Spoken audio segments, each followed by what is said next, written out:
12 years old, I started my first job.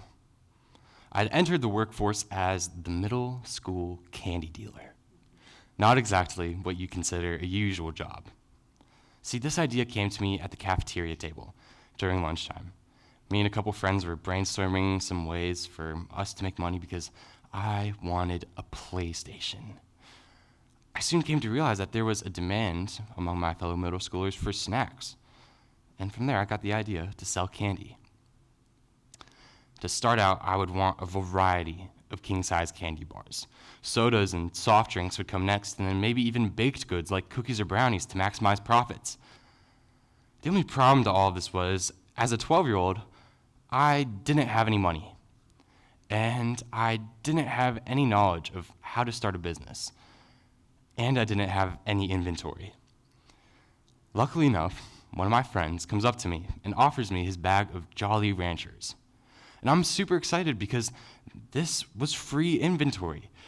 I ran the numbers, and if I sold each Jolly Rancher for 25 cents each, I'd be able to buy 2 more bags, and then after that, a party pack, which has over 300. But that's when my friend pulls out from his backpack the most disgusting looking bag of Jolly Ranchers. This bag had holes and giant rips. The whole color was faded, and worst of all, there were only 12 left. I needed 40. And out of these 12, there was only one flavor remaining: grape, which I soon came to realize was the least popular flavor among my middle school audience.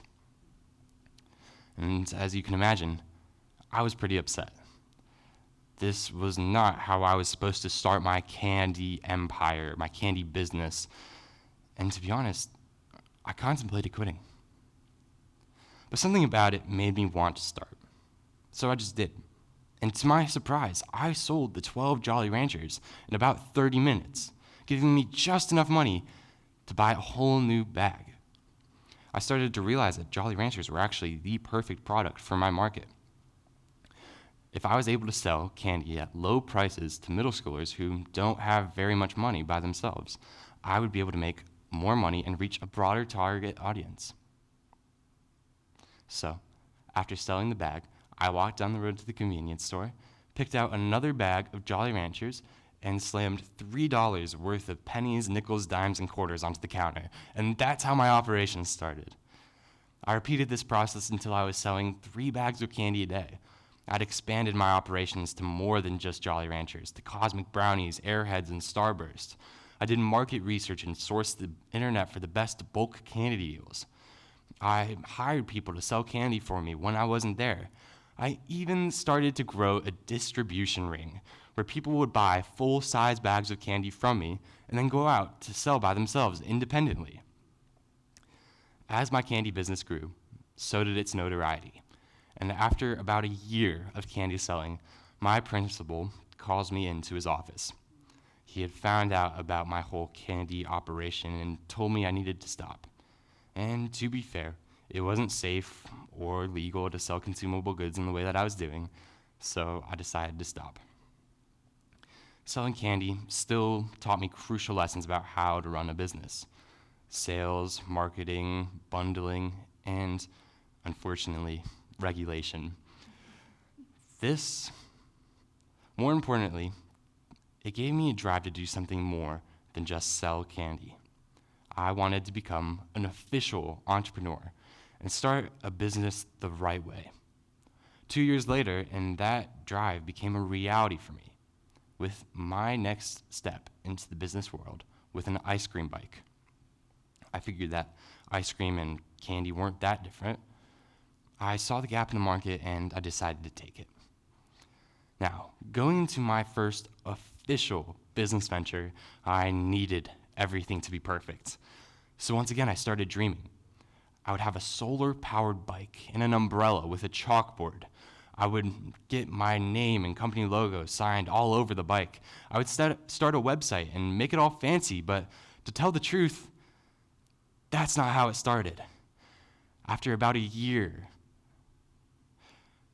after endless hours of scouring Facebook Marketplace, I ended up settling on this 40-year-old rusty Paletta popsicle cart that had been stored in the back of some guy's garage for the past 10 years. The paint on it was chipped and cracked. The whole inside needed to be cleaned, and one of the pedals even fell off when I took it for a ride. It had a broken spoke, a wobbly seat that creaked as I pedaled, and I could hardly even get it to move because of how heavy it was. No solar panel, no umbrella, and no chalkboard. And once again, I was extremely discouraged. This was not how I was envisioning I would start my first business venture, and I contemplated quitting. But I recognized this feeling. I'd felt it before with the Jolly Ranchers.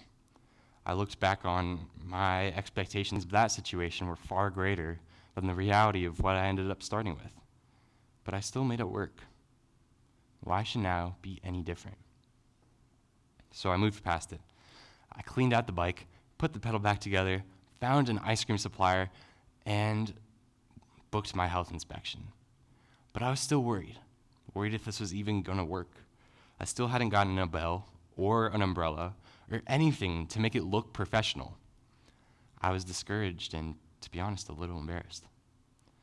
But on my way to the health inspection, I got waved down 3 separate times by potential customers craving ice cream. Even during the health inspection, on the City Hall lawn, a line started to form behind me. The health inspector told them to wait, and they did. And I started to realize that people didn't care about what it looked like. They just wanted ice cream, just like my bag of Jolly Ranchers. People didn't care about what the outside container looked like. They just wanted a sweet treat. After I put up the lists of ice cream that I had, business was booming, and I didn't need to do anything more to make an initial profit. I could have spent days designing the perfect signage and aesthetic for the bike, but I realized something. I realized that it didn't need to be perfect. I just needed to start. And I think this is an important lesson for all of us, not to strive for perfection. Strive for action. Because at the end of the day, action and progress did more for me than waiting for the perfect moment ever could. At the end of the day, I believe that everybody has their own bag of Jolly Ranchers. Everybody has something, whether it's a skill, a mindset, or an idea, that can help them get to where they need to go. And it may not be perfect. It may have holes, it may have rips. It could be a couple grape Jolly Ranchers. Everybody has something.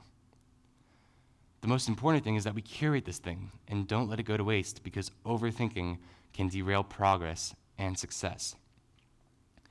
I like to think of the grape Jolly Rancher as more than just a candy.